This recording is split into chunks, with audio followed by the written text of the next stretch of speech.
Oke, kita mulai dari bab 1, yaitu fondasi pernikahan. Fondasi yang pertama yang ada di bab ini yaitu berhenti untuk menuntut dan mulailah untuk memberi. Bismillah, kita mulai dari mitsaqan ghalidhah dan gugurnya mentalitas transaksional. Nah, ini sesuatu yang paling dasar, karena pernikahan modern itu seringkali terjebak dalam sebuah ilusi yang sangat amat mematikan, yaitu ilusi kesetaraan transaksional. Karena banyak pasangan suami istri itu melangkah ke pelaminan dengan membawa sebuah buku besar yang tak kasat mata di dalam kepala mereka. Buku besar itu berisi daftar panjang tentang apa saja hak yang harus mereka dapatkan dari pasangannya. Jika aku memasak dan mengurus rumah, maka suamiku harus memberiku kebebasan finansial misalnya. Ini adalah ekspektasi atau daftar buku besar yang ada di dalam benak sang istri.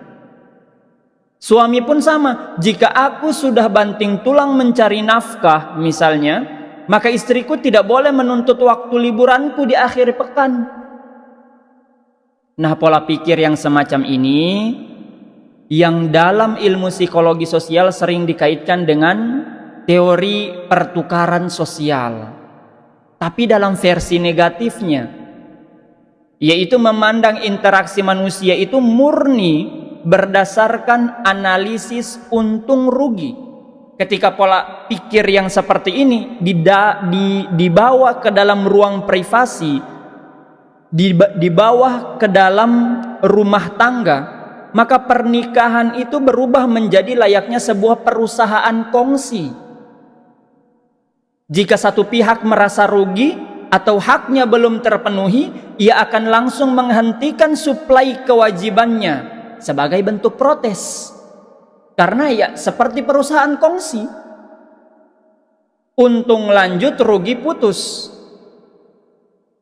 Nah, disinilah lingkaran setan itu bermula pada mindset ini. Suami yang merasa tidak dihormati akan menahan kasih sayangnya. Gitu juga istri yang merasa tidak disayangi akan menahan pelayanannya. Keduanya saling menunggu siapa yang akan memberi terlebih dahulu, sehingga akhirnya rumah tangga itu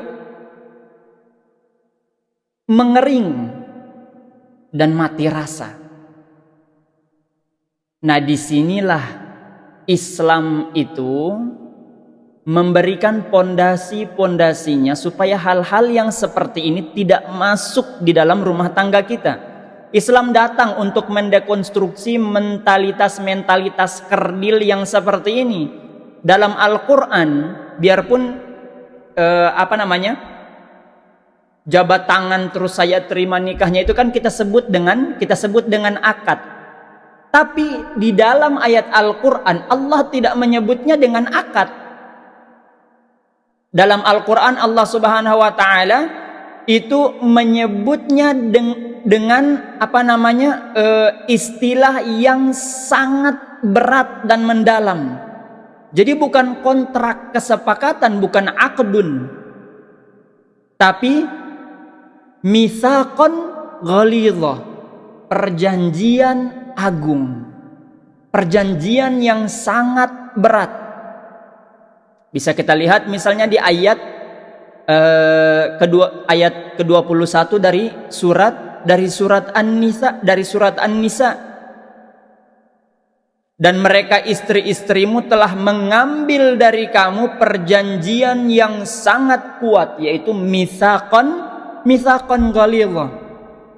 Dan kalau kita lihat dari kacamata tafsir, dari jumlah ayat yang menggunakan kata mitsaqan ghalidhah itu di dalam Al-Quran, kalau kita ambil ini sebagai sebuah perenungan tafsir, Maka di dalam Al-Quran istilah mitsaqan ghalidha ini hanya digunakan sebanyak 3 kali. Yang pertama ketika Allah mengambil perjanjian dari para nabi ulul azmi untuk menegakkan agama, ada di dalam surat Al-Ahzab ayat 7. Kemudian yang kedua ketika Allah mengangkat gunung Sinai di atas kepalanya Bani Israel. Kemudian mereka berjanji memegang teguh Taurat, diabadikan dalam surat An-Nisa ayat 154. Kemudian yang ketiga untuk ikatan pernikahan antara laki-laki dan perempuan ada di dalam surat An-Nisa ayat ke-21. Hanya di 3 kasus atau di 3 kejadian ini, di 3 konteks ini Allah Subhanahu wa taala menggunakan istilah mitsaqan ghalidha. Artinya apa? Penyetaraan diksi ini memberikan pesan yang sangat telak. Ikatan suami istri di hadapan Allah memiliki bobot kesakralan yang setara dengan perjanjian para nabi dalam mengemban risalah.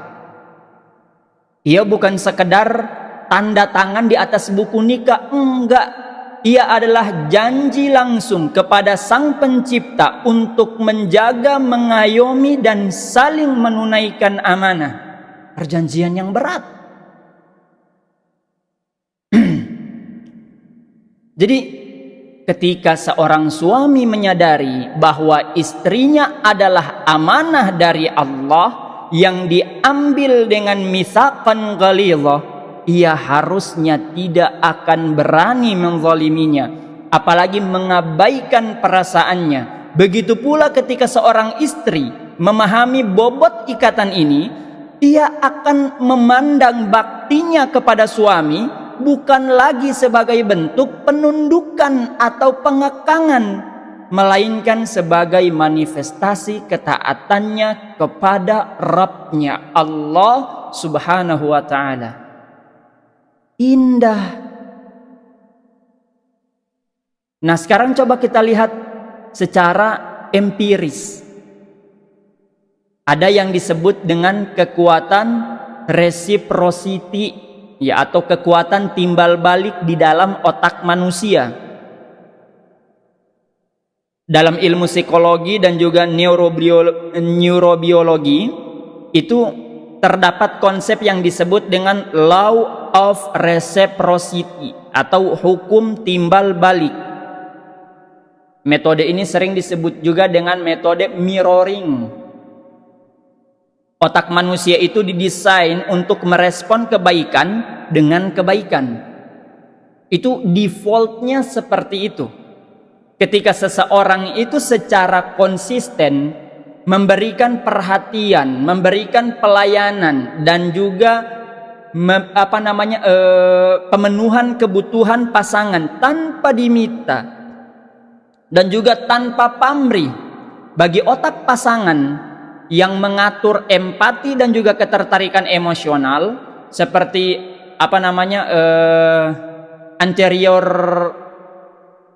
anterior cingulate cortex, ya. Nah, ini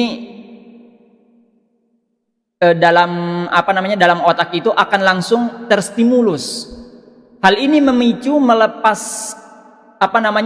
pelepasan hormon oksitosin atau hormon cinta, hormon bahagia, hormon ketertarikan yang membuat pasangan itu merasa berutang budi secara emosional dan juga secara otomatis terdorong untuk membalas kebaikan tersebut. Sebaliknya ketika kita menuntut hak dengan cara marah-marah, mengeluh, otak pasangan itu akan membacanya sebagai sebuah ancaman. Amigdala atau pusat kewaspadaan otak, pusat perasa yang ada di otak itu akan menyala, memicu respons. Responnya apa? Fight or flight gitu. Ini melawan atau lari. Hasilnya apa? Pasangan akan menjadi defensif, mencari-cari alasan, atau justru menyerang balik, atau dengan mengungkit-ungkit kekurangan. Karena modenya yang sudah aktif itu yang mode defensif, bertahan atau lari. Oleh karena itu, formula paling rasional sekaligus paling syar'i untuk mendapatkan hak kita dalam pernikahan adalah dengan cara berhenti menuntutnya dan mulai secara radikal memenuhi kewajiban kita terhadap pasangan. Ingat, bukan karena pasangannya, tapi karena perjanjian kita dengan Allah, mitsaqan ghalidh. Seorang istri yang dengan tulus dan penuh inisiatif melayani suaminya, terutama dalam aspek biologis misalnya, dan juga kenyamanan rumah, akan membuat suaminya merasa seperti raja. Dan seorang raja yang sehat secara mental dan spiritual, ini kalau ada yang nggak seperti ini berarti raja dalam rumah itu ya raja abal-abal, kalah sama Fir'aun. Karena kalau dia raja yang hebat secara mental dan juga spiritual, dia sehat secara mental dan spiritualnya, ketika diperlakukan seperti raja, secara naluriah dia akan memperlakukan ratunya atau istrinya itu seperti seorang ratu. Ia akan malu jika tidak memberikan nafkah terbaik, tidak memberikan perlindungan terkuat, dan juga kasih sayang yang paling lembut. Inilah pergeseran paradigma yang harus kita lakukan hari ini. Mengubah orientasi dari apa yang belum dia berikan kepadaku, itu menjadi apa kewajibanku yang belum aku maksimalkan, atau apa kewajibanku yang belum maksimal aku tunaikan hari ini. Bayangkan kalau dalam satu rumah tangga semuanya mengevaluasi dirinya sendiri, maka yang terjadi adalah fastabiqul khairat, berlomba-lomba dalam menunaikan kewajiban. Kenapa? Karena dalam menunaikan kewajiban itu ada perjanjian sakral, mitsaqan ghalidh.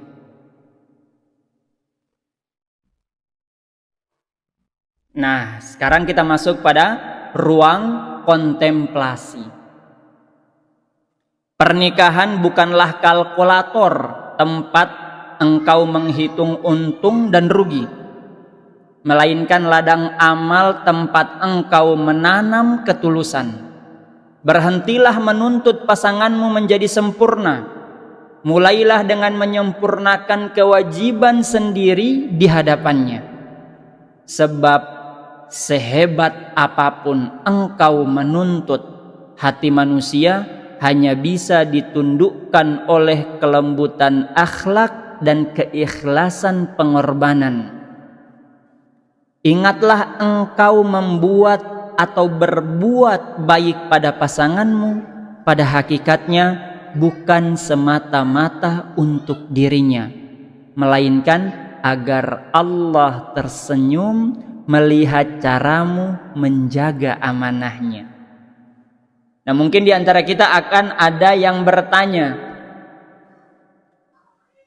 penjelasan di atas sangat ideal, tapi realitanya bagaimana jika saya sudah, ini pertanyaan dari seorang istri ya, bagaimana jika saya sudah berusaha mati-matian menunaikan kewajiban, saya sudah melayani istri atau istri sudah melayani suami dengan maksimal, tetapi pasangan saya malah bersikap pasif, masa bodoh, dan take it for menganggap hal itu sudah biasa dan tidak merasa perlu membalas budi.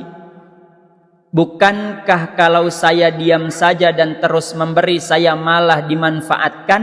Nah, pertanyaan bagus. Maka jawabannya, ini adalah ketakutan terbesar banyak orang saat diminta untuk berhenti menuntut dan mulai memberi.